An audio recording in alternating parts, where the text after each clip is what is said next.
এই যে রোজা আসার পরে আমাকে হেল্প করার কেউ নাই, তো এখন আবেশ রান্না করার জন্য আমাকে মাছ টাছ ধুয়ে দিল, কই মাছ। তো আজকে আমাদের সেরিতে খাওয়ার জন্য কই মাছ রান্না করবো। তাহলে আসসালামু আলাইকুম। আজকে রান্নার জন্য আমি মোটামুটি প্রস্তুতি নিয়েছি। গতকালের গরুর মাংস আছে আর অন্যান্য এই যে আলুর চপ করব। আলুর চপ করার জন্য আলুটা প্রসেসিং করে রেখেছি। এখানে ছোলা বুট হয়ে গিয়েছে, তারপরে আমার সালাদ, এটা দিয়ে মাছ রান্না করব, আনারস। এখন শরবতটা করলে মোটামুটি একটা কাজ মোটামুটি গোছানো হবে। রোজার মধ্যে আসলে ক্লান্ত লাগে, বুঝি না কেন লাগে।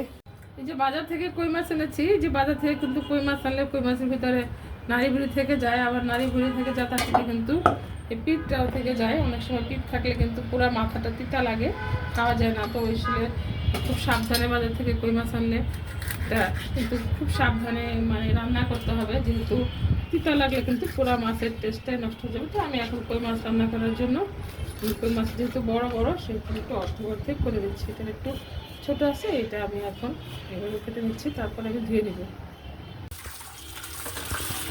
ওই যে মাছটাকে আমি ধোয়া শুরু করেছি। আর মাছ হলো যত বেশি ধোবে তত বেশি মিষ্টি লাগে। মাছের এটাই হলো বৈশিষ্ট্য, মাছ ধোয়ায় মিঠা আর মাংস ধোয়ায় মিঠা, এটা আমার মা বলতেন সবসময়। তো অনেক বেশি করে ধুতে হবে। এই যে এত মাছ ধুয়েছিল আমার ছেলে, তারপরে কিন্তু মাছে এখন অনেক মলা। এই যে আমি মাছগুলো ধুয়ে দিয়েছি, ধুয়ে এখন এর মধ্যে হলুদ এবং লবণ দিয়ে দিয়েছি। এর সাথে আমি দিয়ে দেবো একটুখানি লেবু রস। লেবুর এবার শীত মানে রোজার মধ্যে দেখলাম যে আসলে লেবুর এত দাম। এক হালি লেবু 60 টাকা, 70 টাকা, কখনো কখনো 80 টাকাও হয়। তো লেবু আসলে এখন ভিআইপি হয়ে গেছে। তো আমি এখন এইটাকে ভালো করে মাখিয়ে নেব। মাখিয়ে নিয়ে দিকে আমার তেল গরম হয়ে গিয়েছে। কড়াইয়ের মধ্যে ফ্রাই প্যানে আমি সরষের তেল দিয়ে দিয়েছি। সাধারণত আমি সবসময় কই মাছটাকে হাতে মেখে বসাই, কিন্তু যেহেতু রমজান মাস চলতেছে, সবারই আসলে সেহরিতে খাওয়া নিয়ে একেবারে মন মতো খাওয়া করাটা খুব কঠিন হয়ে যায়, টাফ হয়ে যায়। নিজেরও আসলে খেতে ভালো লাগে না। সারাদিন ক্ষুধার্ত থাকার পরে কেমন জানি কোনো কিছুতেই মানে একটা টেস্ট পাওয়া যায় না। তো সেই কারণে আমি একটু প্রসেসটা চেঞ্জ করছি। আজকে আমি কই মাছটাকে দো পেঁয়াজি করবো, একটু টক টক করে দো পেঁয়াজি করবো।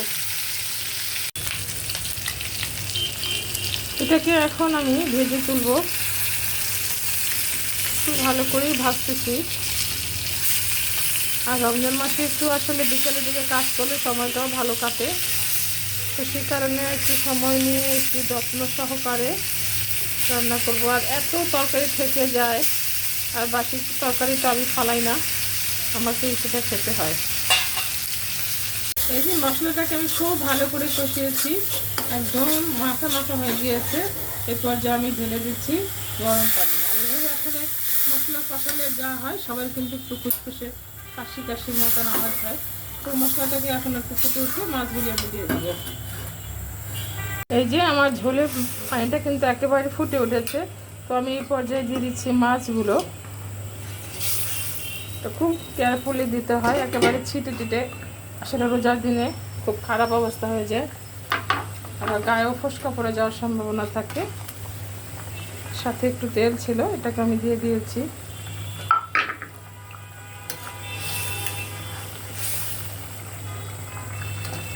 খুব ভালো করে একটু ঝোলটা যাতে গায়ের মধ্যে মাখে। আর আমাদের দেশে তো সে আসলে আগের কই মাছ এখন আর নাই, তো এগুলো চাষের কই মাছ, সব কিছুই এখন চাষ হয়, একটু ভালো করে করতে হয়। এই যে আমি টমেটো দিয়ে দিলাম। এই যে এখন রান্নাটা শেষ পর্যায়ে আমি এখন ধনেপাতা দিয়ে দিচ্ছি। একটু বেশি করে ধনেপাতা দিব, বেশি করে ধনেপাতা দিলে ধনেপাতার সুন্দর ঘ্রাণ, সেটা মাছের যে একটা ব্যাড স্মেল আছে সেটা পরবর্তীতে আর থাকবে না। তো এ পর্যায়ে আমি এখন একটু ঢেকে দিব।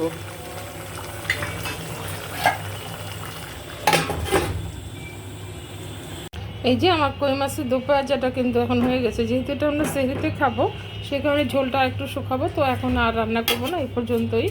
তো এখন একটু পরে আসর আজান দিয়ে দিয়েছে, এখন আমাদের যাবো একটু পরে এসে আলুর চপটা, বেগুনিটা এবং পেঁয়াজটা বানিয়ে ফেলবো।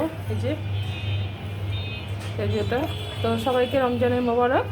আসসালামু আলাইকুম, আল্লাহ হাফেজ।